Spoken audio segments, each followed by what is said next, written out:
UFOs. I don't follow stories or Even after your experiences? No, I'm fascinated with the technology.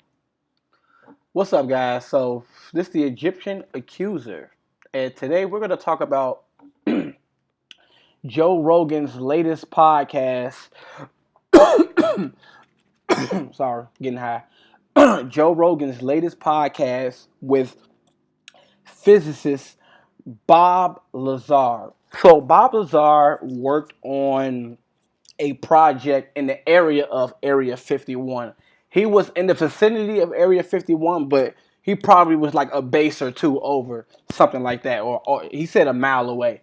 But the whole Area 51 place is bigger than that actual site. So he speaks on the government having technology that they found from archaeological findings. So I kind of wanted to break this down a little bit and kind of speak on some of the things Bob Lazar saw and witnessed. And so it's basically going to be a little bit of commentary of me and me just surfing the web and going through pictures. So that's basically what it is. And probably going back to Joe Rogan and, listening a little bit. So Bob Lazar worked on a project in the 80s, and the project involved a spacecraft. And so he said that the government already had these spacecrafts. There were 9 of them. Told one of the generals told him to come outside, and the spacecraft was already outside, and the spacecraft levitated. It made no sound. It was quiet, and it made a hissing sound, like when you try to open up a pop and you hear that hiss from the carbon dioxide trying to come out of the bottle. Now, he said the spacecraft went up, left, right. One of the generals told him to walk up and touch the spacecraft. He tried to touch it and it repelled his hand because there were gravitational fields around it. Gravity, it was an anti-gravity field around it, and that's what was making the spacecraft levitate from the air. It was like a propulsion from the gravitational field. And he said if you were underneath the spacecraft, you wouldn't be able to see the belly of the spacecraft because gravity makes light bend. So the light that's reflecting off your eyes onto the machine of the craft, you would just see probably maybe the top of the craft, or you will only see the sky. You know what I'm saying? If that makes sense, because the gravity would be bouncing from your eyes to the thing, and you wouldn't see the spacecraft, but you would actually see probably. I would think you would see the sky. You know what I'm saying? I would think the sky would be reflecting off the spacecraft on back into your eyes, so that's what you will be seeing. Just the blue sky. So, and also because the generators are in the bottom, this thing in the middle spins, and he assumed that there was some type of navigation going on here, and that spinning, and these are 3 chairs where you sit, and these are the generators. And he said there were no wires or nothing, and there were no right angles. Everything was just, it seemed as if you, let's just say you created a spacecraft out of wax and you burned the spacecraft, and all of the sharp right angles just turned into symmetrical angles. Everything was, kind of curved. There were no right angles. And he said there were other tests with the object where the object would actually go up into as high as the mountains, and it would do very fast and very quick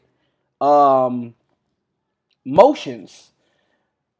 Now, this is where, and also he said that there was that he also said that there was a heart-shaped gravity around the spacecraft. Okay, that was kind of like the gravity around the spacecraft, like the magnetic gravity around Earth. It's kind of like two arches coming from the middle. So this was my problem. I've studied physics. I'm not a physicist. I didn't go to school. I simply watched a lot of YouTube videos, read a lot of Reddit, just train myself on physics. Me personally, I have an issue with the physics of not the physics of the aircraft, not the aircraft, but the being, because this is in human hands, and he did presume that a human was inside, but he didn't confirm.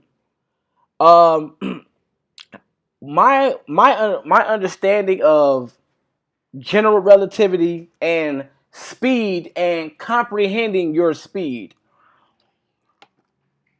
How would a human being be able to manipulate this spacecraft at those high rates of speed without knowing where it was going to be before it moved? The spacecraft, there was a pilot piloting a F-18 spacecraft. He said he had seen a spacecraft similar to this one that Bob Lazar talks about. And he also mentions that pilot on Joe Rogan's podcast. How would that happen if the speed of the spacecraft is so fast you cannot predict where you would land? You cannot predict where you would be at. You can have great technology, but for you to be going straight backwards, forward, leftward in like 2 seconds, you wouldn't even know what position you were at. Like, it would be too quick for you. I don't care if we had this technology, you would need technology to let you know where your future position would be at.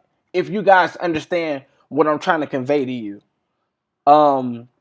The pilot said that as he was going at high altitude speeds, almost about to break the sound barrier. He might have broke the sound barrier. He didn't say that. I'm just saying. The spacecraft that he's seen, or the UFO that he's seen, was going substantially faster than he was. He couldn't keep up. Just like in Iron Man. You remember in Iron Man, the first Iron Man movie, where Tony Stark was going faster than a jet? That's the same scenario. That's the same scenario. But Iron Man never explains how he's able to know where his position is going that fast. You're going what? Maybe 1,000 miles per hour? That it should be all a blur to you. It should be just blurry. You should not know your position when you're going that fast in that amount of speed in that amount of time. If you guys understand what I'm saying. I'm going to leave the video at this, and I want to hear your guys' comments about how was a human, not an alien, how was a human able to interpret these speeds and navigate this spacecraft? So, this is the Egyptian Accuser. I want to know what you guys think.